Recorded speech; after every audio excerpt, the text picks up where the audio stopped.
శ్రీమాత్రే నమః. అందరికీ నమస్కారం అండి. దుర్గామాతకు అత్యంత ప్రీతికరమైనటువంటి శరన్నవరాత్రులండి. మనకి సెప్టెంబర్ 22వ తేదీ నుండి అక్టోబర్ 2వ తేదీ వరకు దేవీ నవరాత్రులు అయితే జరుగుతాయి. సకల సౌభాగ్యాలను అందించే అమ్మవారిని భక్తి శ్రద్ధలతో పూజిస్తే కనకవర్షం కురిపిస్తుందండి ఆ తల్లి. ఈ నవరాత్రుల్లో అమ్మవారిని 9 రోజులు 9 ప్రత్యేక రూపాలతో అయితే పూజిస్తాము. కానీ ఈసారి అమ్మవారు మనకి 11 రూపాల్లో అయితే దర్శనమైతే ఇవ్వబోతున్నారండి. ఇలా 11 అవతారాల్లో దర్శనం అనేది 10 సంవత్సరాలకు ఒకసారి జరుగుతుంది. తిథులు హెచ్చుతగ్గుల వల్ల ఈసారి నవరాత్రులు 11 రోజులైతే జరుగుతాయి. 11 అవతారాల్లో అమ్మవారి దర్శనాలు అయితే ఇస్తారండి మనకి. ఈసారి నవరాత్రులు వదులుకోకుండా ప్రతి ఒక్కరూ కూడా తేలికగా పూజ ఎలా చేసుకోవాలో ఈ వీడియోలో తెలియజేస్తానండి. అంటే ఈ నవరాత్రుల సమయంలో పాటించవలసిన నియమాలు ఏంటి, నవరాత్రులకు సంబంధించిన పూర్తి సమాచారం కూడా నేను ఈ వీడియోలో తెలియజేస్తానండి. వీడియోలోకి వెళ్ళే ముందుగా ఈ నవరాత్రులు 11 రోజులు అమ్మవారికి ఏ రోజులో ఏ అలంకరణ చేసుకోవాలి, ఇంకా ఏ నైవేద్యం సమర్పించాలి, ఏ మంత్రం పఠించాలి అనే అన్ని విషయాలు మన ఛానల్లో ఆల్రెడీ వీడియో అయితే ఉందండి. నేను లింక్ అనేది డిస్క్రిప్షన్లో ఇస్తాను, ఇంట్రెస్ట్ ఉన్న వాళ్ళు చూడండి. అంటే నేను ఈరోజు వీడియోలో కలశం అఖండ దీపం పెట్టుకోకుండా మనం నవరాత్రుల పూజను తేలికగా జాబ్ చేసే వాళ్ళైనా సరే, పనులకి వెళ్ళే వాళ్ళైనా సరే ఈ పూజ చేసుకునే విధంగా తేలికగా ఎలా చేసుకోవాలో నేను ఇక్కడ పూజా మందిరంలోనే చేసుకొని చూపిస్తున్నా అండి. ఈ నవరాత్రుల్లో ఆ తల్లికి అత్యంత భక్తి శ్రద్ధలతో ఆరాధిస్తే మనకి ఇంటి శ్రేయస్సు సంపద పెరుగుతుందండి. అలాగే మనకున్న కష్టాలన్నీ ఆ తల్లి అయితే పూర్తిగా తొలగిస్తుంది. ఆ తల్లి అనుగ్రహం ఉంటే చేపట్టే పనులన్నిట్లో కూడా విజయం అనేది చేకూరుతుందండి. ఈ నవరాత్రులు ఒక్కొక్క ప్రాంతంలో ఒక్కొక్క విధంగా చేసుకుంటారండి. కొంతమంది ఏంటంటే కలశం అఖండ దీపం పెట్టుకొని పూజ చేసుకుంటారు. కొంతమంది కలశం అఖండ దీపం లేకుండా నార్మల్గా అయినా అమ్మవారి పటం పెట్టుకొని పూజ అయితే చేసుకుంటారండి. ఇంకా కొన్ని ప్రాంతాల్లో అయితే అమ్మవారి విగ్రహాలు అయితే పెట్టుకొని ఈ నవరాత్రులు 11 రోజులు భక్తి శ్రద్ధలతో పూజ అయితే చేసుకుంటారండి. నేను ఇక్కడ కలశం అఖండ దీపం పెట్టుకోకుండా నార్మల్గా పూజ ఎలా చేసుకోవాలో, అంటే మన నిత్య పూజలానే అమ్మవారికి పూజ ఎలా చేసుకోవాలో ఈ వీడియోలో తెలియజేస్తాను. నేనైతే మా పూజా మందిరంలోనే నా దగ్గర అమ్మవారిది చిత్రపటం అయితే లేదండి. ఒక చిన్న విగ్రహం ఉంటే అమ్మవారిది, ఆ విగ్రహం అయితే పెట్టుకొని పూజ అయితే చేసుకుంటున్నా అండి. మీ దగ్గర అమ్మవారి చిత్రపటం ఉన్నా పెట్టుకొని పూజ అయితే చేసుకోవచ్చు. ఒకవేళ చిత్రపటం లేదు, విగ్రహం లేదు అనుకునే వాళ్ళు ఈ 11 అవతారాల్లో ఏదో ఒక అవతారాల్లో అమ్మవారి ఫోటో అయితే ఉంటే మీ దగ్గర ఆ ఫోటోనైనా పెట్టుకొని పూజ చేసుకోవచ్చు. లేదా లక్ష్మీదేవి ఫోటో ఉన్న ఆ ఫోటోనైనా పెట్టుకొని పూజ చేసుకోవచ్చు అండి.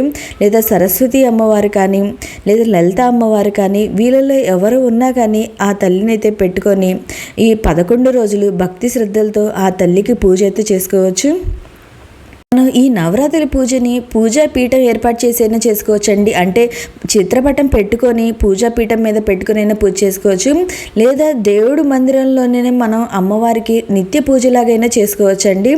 నాకు చిన్నపిల్లలు ఉన్నారు కాబట్టి నేను సపరేట్గా పీఠం ఏర్పాటు చేసుకోవడానికి కుదరదండి. నేను అందుకే దేవుడు మందిరంలోనే ఈ పూజ ఎలా చేసుకోవాలో చూపిస్తున్నాను.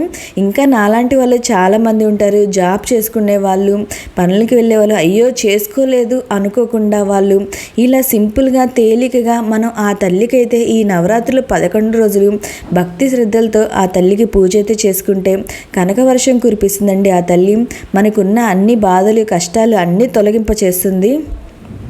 మనం నవరాత్రులు చేసుకునే వాళ్ళు ఉదయాన్నే నిద్రలేచి మనం ఇంటిని పూజ గదిని తలంటు స్నానం ఆచరించి ఇంటిని పూజ గదిని అంతా శుభ్రం చేసుకొని అమ్మవారి పూజకి కావాల్సిన ఏర్పాట్లనే చేసుకోవాలండి. మీరు అమ్మవారికి ప్రత్యేకంగా ఏమైనా నైవేద్యాలు పెట్టుకోగలిగితే ఆ నైవేద్యాలు అయితే చేసి పెట్టుకోండి.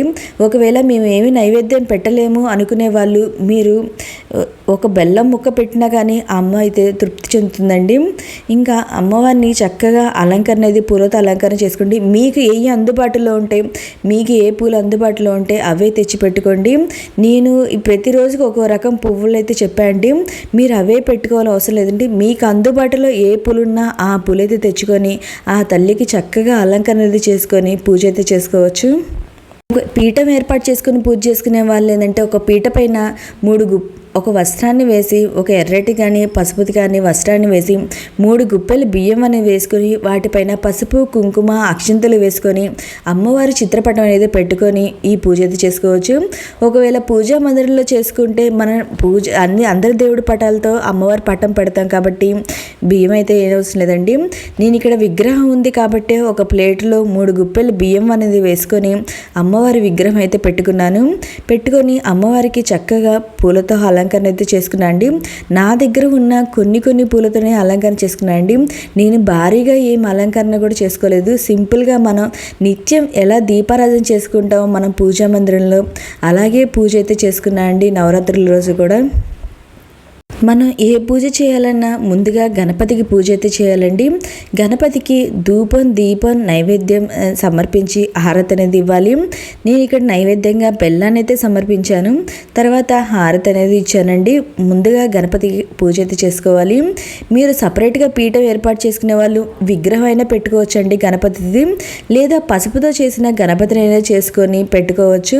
నేను ఇక్కడ పూజా మందిరంలోనే చేసుకున్నా కాబట్టి విగ్రహం నా దగ్గర ఉంటే ఆ విగ్రహానికే పూజ చేసుకుంటున్నా అండి. లేదా మీరు పూజా మందిరంలో అయినా పసుపుతో చిన్న గణపతిని చేసుకొనైనా మనం పూజలు అయితే పెట్టుకొని చేసుకోవచ్చు. ఈ 11 రోజులు కూడా మనం ఉదయాన్నే నిద్ర లేచి చక్కగా స్నానం ఆచరించిన తర్వాత ఇంటిని పూజ గదిని శుభ్రం చేసుకొని పూజ అయితే చేసుకోవాలండి. మీ దగ్గర ఉన్న పూలతో చక్కగా అలంకరణ చేసుకోవాలి. అలాగే ఆ రోజు అమ్మవారిని అలంకరణ వేరు ఉంటాయి కాబట్టి ఆ రోజు అలంకరణకు బట్టి అందుకు సంబంధించిన అష్టోత్తరం అయితే చదువుకోవాలండి. మీకు వచ్చిన అష్టోత్తరం అయితే చదువుకోవచ్చు. అది కూడా కుదరకపోతే ఈ 9 రోజులు వీలైతే లలిత సహస్రనామ స్తోత్రం లేదా దేవి ఖడ్గమాల స్తోత్రం చదివితే ఇంకా మంచిదండి. దుర్గాదేవి యొక్క సంపూర్ణ అనుగ్రహం అనేది పొందవచ్చు. ఒకవేళ మాకు ఏమీ చదవడం రాదు అనుకునే వాళ్ళు ఓం శ్రీ మాత్రే నమః అని కూడా మనం ఇదైతే అనుకోవచ్చండి. మీకు ఎన్నిసార్లు వీలైతే అన్నిసార్లు అయితే అనుకోండి.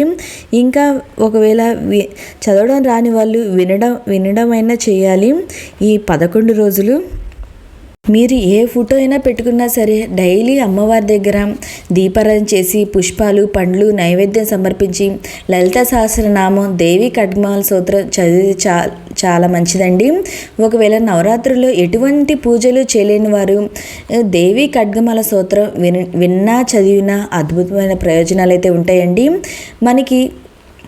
మన శత్రు బాధలు, కుటుంబ కలహాలు, అనారోగ్య సమస్యలు ఇలా అన్ని సమస్యలు తొలగిపోతాయండి. ఈ నవరాత్రులు మనం ఆ తల్లికి భక్తి శ్రద్ధలతో పూజ అనేది చేసుకుంటే.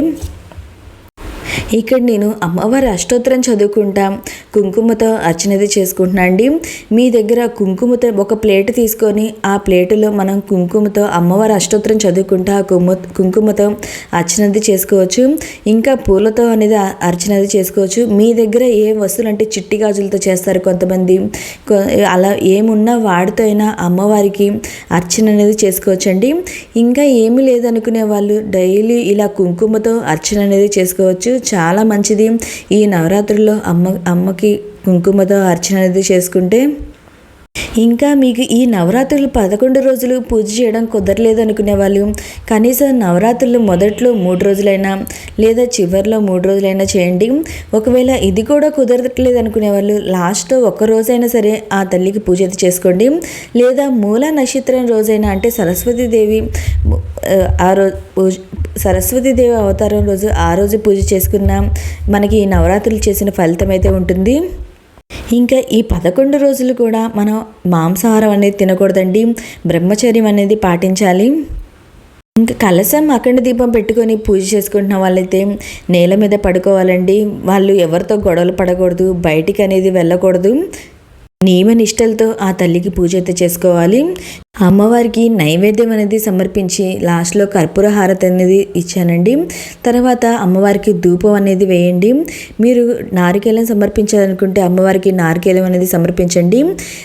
చాలామందికి అంటే ఈ 11 రోజులు తలస్నానం చేయాలనే డౌట్ అయితే ఉంటుందండి. కుదిరితే ఈ 11 రోజులు తలస్నానం చేసి పూజ చేయండి. లేకపోతే నార్మల్ స్నానమైనా చేసి అమ్మవారికి పూజ అయితే చేసుకోవచ్చు. ఈ మొదటి రోజైతే తలస్నానం అయితే ఆచరించండి. ఈ 11 రోజులు కూడా మీకు కుదిరితే, మీకు ఏమైనా నైవేద్యాలు చేయడానికి టైం కుదిరితే నైవేద్యాలు చేసి అమ్మవారికి సమర్పించండి. లేకపోతే పళ్ళు కానీ బెల్లం ముక్క కానీ అమ్మవారికి నైవేద్యంగా సమర్పించవచ్చు. ఇలా పూజా మందిరంలోనే అమ్మవారి చిత్రపటం పెట్టుకొని పూజ చేసుకునే వాళ్ళు ఉద్వాసన పలకనవసరం లేదండి. మనం ఎవరైతే కనుక సపరేట్గా పీఠం ఏర్పాటు చేసుకొని అమ్మవారికి చిత్రపటం అవి పెట్టుకుంటారో వాళ్ళైతే ఉద్వాసన అయితే పలకాలి. మనం ఇలా పూజా మందిరంలోనే అమ్మవారి పటాన్ని పెట్టుకొని నిత్య పూజలా చేసుకునే వాళ్ళు ఉద్వాసన అయితే చెప్పనవసరం లేదు. ఈ విధంగా మనం నవరాత్రులు 11 రోజులు తేలికగా ఎలాంటి హడావిడి లేకుండా ఆ తల్లికి పూజ అయితే చేసుకోవచ్చు. మీరు ఉదయం సాయంత్రం 2 పూటలా పూజ చేసుకోండి కుదిరితే. లేకపోతే ఉదయం పూట అయినా కానీ సాయంత్రం పూట అయినా కానీ ఏదో ఒక సమయంలో అయినా ఆ తల్లికి పూజ అనేది చేసుకోండి. కుదిరితే షోడోపచారాలతో పూజ అయితే చేసుకోండి. లేకపోతే పంచాపచారాలు అంటే ధూపం, దీపం, నైవేద్యము, హారతి ఇవన్నీ సమర్పించి ఆ పూజ అయితే చేసుకోవచ్చు. ఓకే అండి, మనకి ఇంకా 2 రోజులే ఉందండి దసరా ప్రారంభం అవడానికి. మీరందరూ కూడా ఆ తల్లికి చక్కగా ఇలా సింపుల్గా, కుదరకపోతే ఇలా సింపుల్గా అయినా పూజ అయితే చేసుకోండి. ఆ తల్లి కరుణ అనేది మనందరి మీద అయితే ఉంటుంది.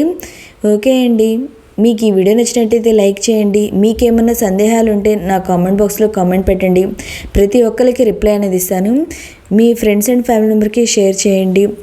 మన ఛానల్ని సబ్స్క్రైబ్ చేసుకోండి ఫర్ మోర్ అప్డేట్స్ కోసం. ఓకే అండి, థ్యాంక్ యూ ఫర్ వాచింగ్.